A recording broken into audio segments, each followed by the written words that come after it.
Bienvenue sur Africa 24 pour cette nouvelle édition de l'Africa Tonight. Voici les titres de l'actualité. Au Soudan, ce mardi 4 juin, le Conseil militaire de transition a prononcé l'arrêt des négociations avec les civils. Abdel Fattah al-Burhan, le chef du Conseil militaire de transition, souhaite faire parler les urnes pour rétablir l'ordre dans le pays. Il a annoncé l'organisation d'élections dans 9 mois. Au Niger, l'heure est à la fête pour les musulmans qui célèbrent avec l'Aïd el-Fitr, la fin du Ramadan. Les autorités ont annoncé avoir renforcé les mesures sécuritaires. Pour rappel, ce 1er juin, une série d'attentats a été déjouée dans le pays. Et puis au Cameroun, les joueuses de l'équipe nationale de football féminin demandent des primes équivalentes à celles des hommes pour leur participation au mondial féminin qui s'ouvre le 7 juin. Elles réclament 50 millions de francs CFA chacune. Annulation d'accord au Soudan. Le Conseil militaire de transition a annoncé ce mardi 4 juin l'annulation de tous les accords signés jusqu'ici avec les manifestants civils. Il voit comme seule sortie de crise l'organisation d'élections. Elles se tiendront au mois de mars 2020. Les précisions de Marie-Colette Babasagana. Tous les accords signés avec les manifestants civils sont annulés. C'est ce qu'a décidé le Conseil militaire de transition ce mardi 4 juin 2019. Devant la télévision nationale, le général de corps d'armée, Abdel Fattah al-Burhan, a déclaré que la seule façon de rétablir l'ordre au sein du pays est d'organiser les élections. Un scrutin national et régional est prévu en mars 2020, ainsi que la formation d'un gouvernement. L'armée tient à demeurer l'acteur central du jeu politique. Pour des raisons bien évidentes. Cette armée est restée longtemps au pouvoir, ne tient pas en réalité à vivre soit des procès, soit à se retrouver face à une chasse aux sorcières ou à perdre un certain nombre de privilèges qui sont les siens.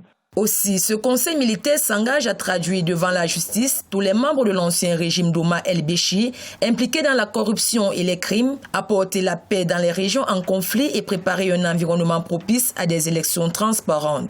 Le rôle d'une armée dans un pays n'est pas d'organiser les élections, mais de se charger de veiller à l'intégrité du territoire et des institutions. Dire que l'armée va être l'organisateur des élections, à mon avis, c'est déjà une situation qui elle-même est critique. Ce lundi 3 juin 2019, le bras de fer entre les généraux au pouvoir et la contestation a pris une tournure sanglante avec la dispersion dans la violence du sitting des manifestants à Khartoum.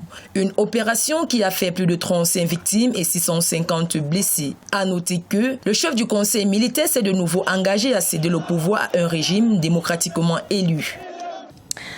Aliou Sall, le frère du président sénégalais Macky Sall, est accusé de corruption par la BBC. Une enquête menée par la BBC indique qu'il a touché des pots de vin lors de l'attribution de 2 champs pétroliers et gaziers. Il dément et annonce qu'il portera plainte contre la BBC. Les précisions de Marcel Farba-Maroun.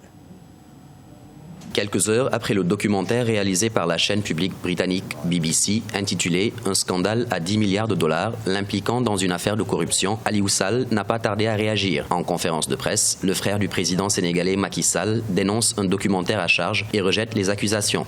Documentaire qui, selon Aliou Sall, n'a pas pris en compte ses réponses données à la BBC avant la publication de la vidéo. Par conséquent, ses avocats ont indiqué que 2 plaintes seront déposées pour diffamation contre le média britannique. Aucun expert indépendant sénégalais, aucun membre de la société civile sénégalaise n'a été interrogé par la BBC. Ceci en dit long sur les intentions des animateurs de cette émission. Et je crois que c'est une démarche qui est tout sauf professionnelle. Le documentaire de la BBC est revenu sur des faits qui ont eu lieu en 2012. Aliou Sall était à cette époque salarié de l'homme d'affaires Franck Timis, qui a obtenu 2 concessions de gaz et de pétrole au large du Sénégal. Un virement de 250 000 $ de Franck Timis, censé être versé à l'État sénégalais pour payer des taxes, aurait atterri sur le compte d'une société, Agitrans, dirigée par Aliou Sall. La BBC affirme ainsi que Franck Timis, en revendant ses 2 concessions de gaz et de pétrole au groupe British Petroleum, a obtenu 250 millions de dollars et qu'il toucherait près de 10 milliards de dollars sur les 40 prochaines années. Je n'ai jamais reçu, directement ou indirectement, un quelconque paiement de la part de Timis Corporation à travers Agritrans. De son côté, Franck Timis, qui ne travaille plus avec Aliou Sall, rejette également toute accusation de versement illégal. Depuis les dernières découvertes de champs pétroliers et gaziers au Sénégal, les dossiers qui en sortent provoquent de vifs débats au sein de la classe politique. Ce mardi 4 juin, la Cour de cassation a validé l'extradition de François Compaoré vers le Burkina Faso. Il est mis en cause dans l'enquête sur l'assassinat en 1998 du journaliste Nobert Zongo.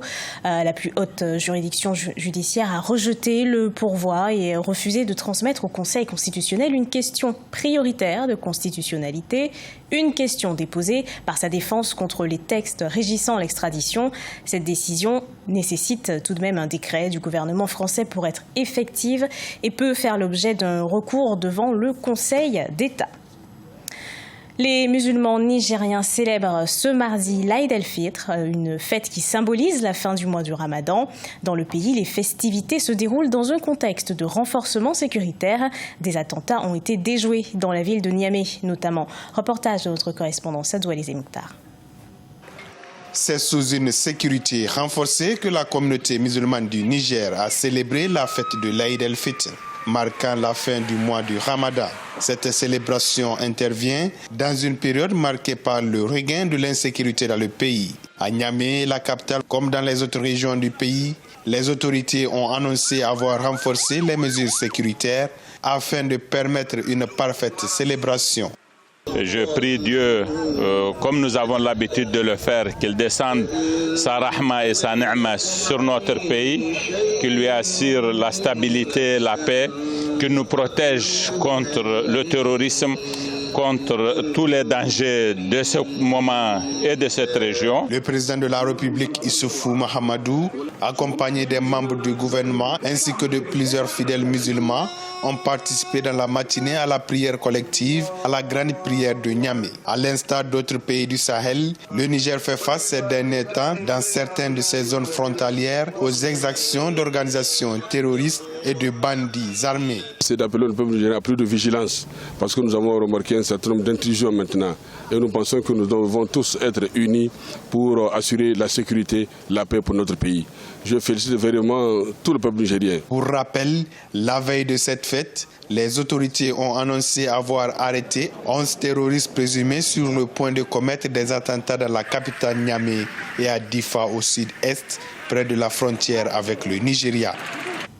Les Lionnes indomptables du Cameroun sortent les griffes. Les joueuses de l'équipe nationale de football féminin du pays refusent la prime de 15 millions de francs CFA proposée par la Fédération camerounaise de football. Elles entendent boycotter leur participation si la fédération ne leur attribue pas 50 millions de francs CFA chacune, somme accordée aux hommes en 2014. Viviane Baoken. Les joueuses et l'équipe nationale de football féminin du Cameroun, engagées dans le mondial de leur catégorie, refusent la prime de 15 millions fixée par la FICAFOOT. Elles réclament 50 millions de francs CFA de prime chacune pour leur participation à cette compétition au même titre que les hommes au mondial brésilien 2014. Nous jouons dans une poule E où nous avons affaire à la fois au Canada, 5e, classé 5e au classement FIFA, aux Pays-Bas, 8e, à la Nouvelle-Zélande, 19e au classement FIFA. Donc nous avons des cadres vraiment du football féminin que nous allons rencontrer dès le 10 juin prochain. Mais c'est très regrettable qu'à la veille d'une compétition aussi capitale, on soit encore en train de débattre lors des réunions interminables dans la tanière des Lions sur les problèmes de primes. Selon les experts, cette réclamation est inappropriée du fait des disparités entre le football féminin et masculin. Les primes dans le football sont liées au sponsoring et aux revenus issus des droits de retransmission télé. Mais la FIFA n'en gagne pas encore assez dans le football féminin. En France, il a été établi pour cette Coupe du Monde que chaque joueuse gagnerait 30 000 € en cas du trophée final, c'est-à-dire l'équivalent de 20 millions de nos francs. Donc ça peut paraître incongru, absurde, que nos joueuses, rien que pour la prime de participation, sont déjà 50 millions.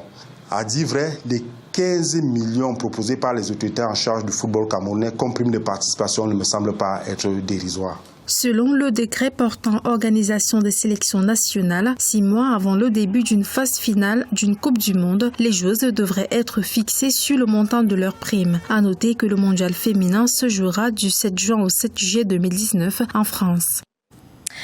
Et puis, le Cameroun participera à la Coupe d'Afrique des Nations 2019, n'en déplaise aux Comores. Les Lions indomptables défendront leur titre en Égypte. Le tribunal arbitral du sport a déclaré irrecevables les appels déposés par la Fédération de football des Comores. Cette fédération demandait la disqualification du Cameroun. Le Cameroun, qui devait organiser la Coupe d'Afrique des Nations 2019, sera donc bien présent en phase finale de ce tournoi en Égypte du 21 juin au 19 juillet prochain.